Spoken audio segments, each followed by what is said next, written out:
Assalamualaikum warahmatullahi wabarakatuh. Halo, apa kabar teman-teman? Semoga teman-teman dalam keadaan baik ya.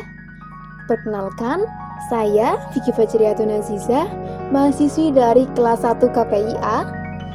Yang terhormat dosen pengampu mata kuliah Ulumul Hadis, Bapak Nur Wahid STHI MA, dan teman-teman yang berbahagia. Saya rasa seluruh umat Islam telah tahu bahwa hadis Rasulullah Shallallahu Alaihi Wasallam adalah pedoman hidup yang utama setelah Al-Quran.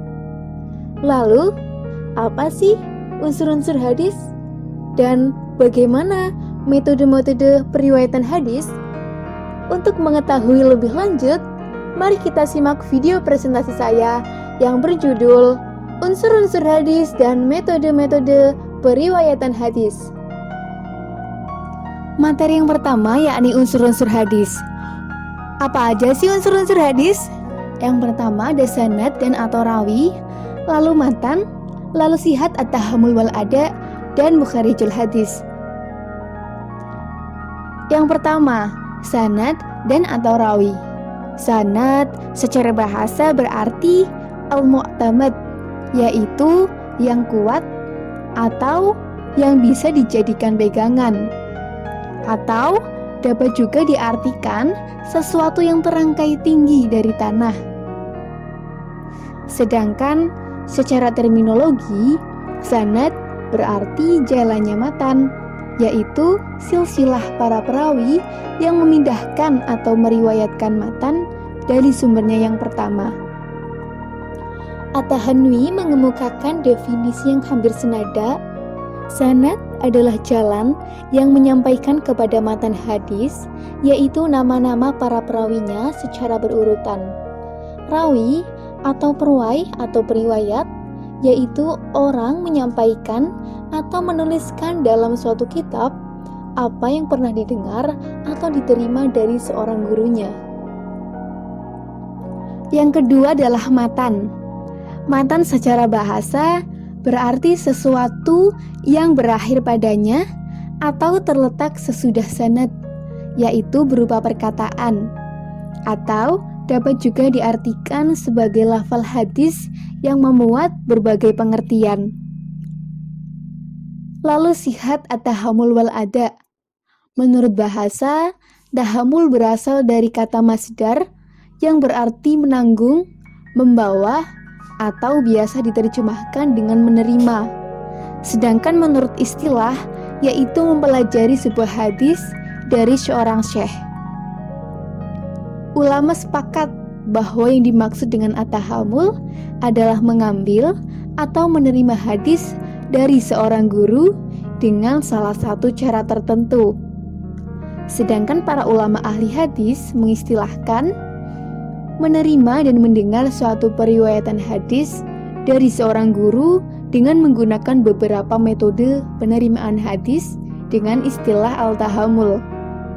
Lalu al-ada secara etimologis berarti sampai atau melaksanakan.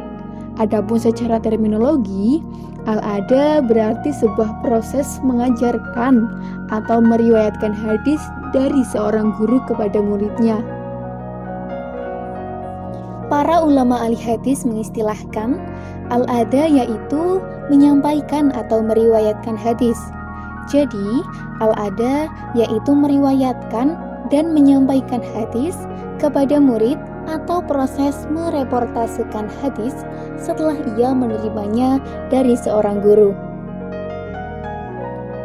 Unsur-unsur hadis yang terakhir adalah mukharijul hadis.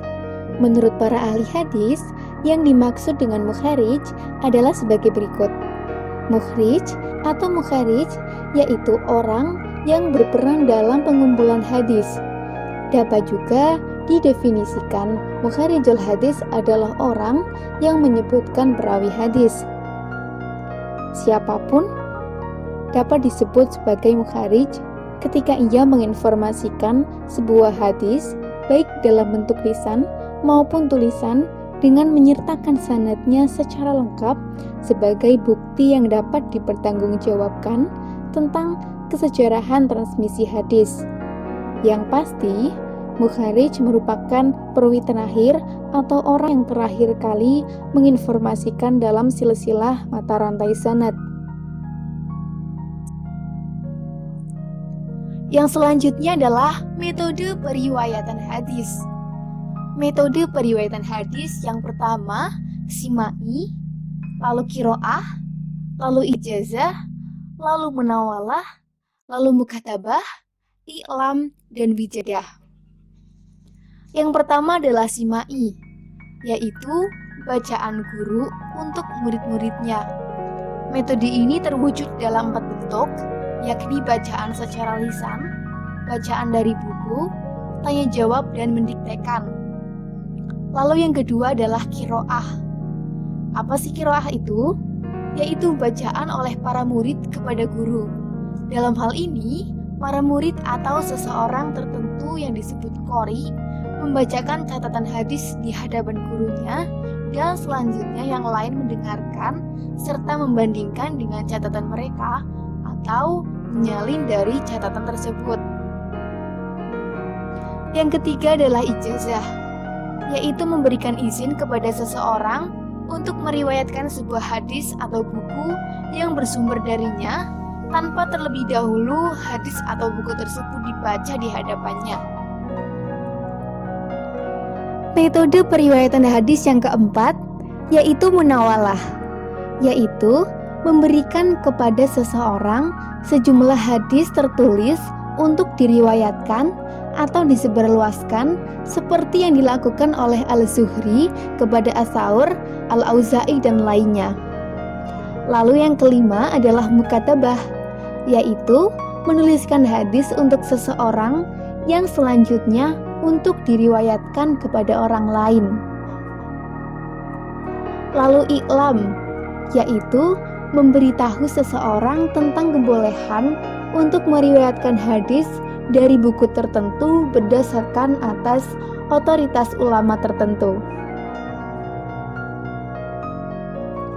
Metode periwayatan hadis yang terakhir adalah wijadah, yaitu mendapatkan buku atau catatan seseorang tentang hadis tanpa mendapatkan izin dari yang bersangkutan untuk meriwayatkan hadis tersebut kepada orang lain. Dan cara yang seperti ini tidak dipandang oleh para ulama hadis sebagai cara untuk menerima atau mempelajari hadis. Sekian materi yang telah saya paparkan bersumber dari buku Ulumul Hadis karya Dr. Nawir Yuslim MA, lalu karya tulis yang berjudul At-Tahammul wal Ada karya Arif Fikri, dan blog berjudul Makalah Ulumul Hadis Sanad Matan Mukharij.